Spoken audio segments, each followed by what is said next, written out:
మందిని కలిసి ఆడుకోవడానికి వచ్చిండ్రు. మీ ఓపికకి మీ ప్రేమకి ధన్యవాదాలు. మరి మీ అందరికీ తెలుసు, తెలంగాణ ఉద్యమం జరిగినప్పుడు కూడా ఏం చేసినాం మన ఆడవాళ్ళందరం బతుకమ్మ ఎత్తుకొని మీద జై తెలంగాణ అనే ఒక చిన్న ఫ్లాగ్ పెట్టుకొని ఆనాడు ఉద్యమంలో పాల్గొన్నాం. ప్రతి ఇంటి నుండి ప్రతి ఆడబిడ బతుకమ్మ వేసినా బోనం వేసినా జై తెలంగాణ అని నినాదం ఆడాడించు. అంటే అంత ముందు బతుకమ్మ అంటే మనకు, కానీ అట్లాంటి బతుకమ్మను ఇవాళ తెలంగాణ తల్లి చేతిలో నుండి తీసేసింది మరి ఇప్పుడు ఉన్నటువంటి ప్రభుత్వం. మిమ్మల్ని అందరినీ నేను ఆలోచించమని కోరుతున్నాను. తెలంగాణ తల్లిని ఎప్పుడు పెట్టుకున్నాం మనం? ఎన్నో సంవత్సరాల నుంచి ఉద్యమంలో పెట్టుకున్నాం. ఆనాటి నుండి బతుకమ్మ ఉన్నది. ఎన్నో వందల ఏళ్ల నుంచి ఎవరు పాలన చేసినా బతుకమ్మ ఉన్నది, కొనసాగింది. కానీ ఇప్పుడున్న ప్రభుత్వం తెలంగాణ తల్లి చేతులకెళ్ళి బతుకమ్మని తీసేసింది.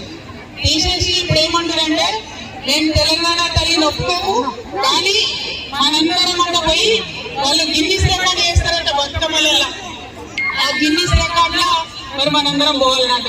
నేను ఒకటే మాట్లాడుతున్నా, తెలంగాణ తల్లి చేతులకెళ్ళి బతుకమ్మ తీసేసిన వాళ్ళకి బతుకమ్మ గురించి మాట్లాడేటటువంటి నైతిక అర్హత లేదు.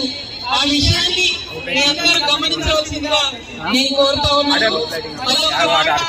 ఇది సింగరేణి గడ్డ బరువెత్తుందా? ఇక్కడ పెట్టండి. ఈ సింగరేణి గడ్డ ప్రతి కుటుంబంలో ఒకవేళ ఒక బిడ్డ ఉంటాడు. వాళ్ళ కష్టాలు మీకు తెలిసి ఉంటాయి. మరి నిన్ననే బోనస్ అని చెప్పింది ప్రభుత్వం. ఎంత మోసం చేసి గమనించిరా? మొత్తం టోటల్ ఆదాయాల 34% ఇవ్వాలి మనకు.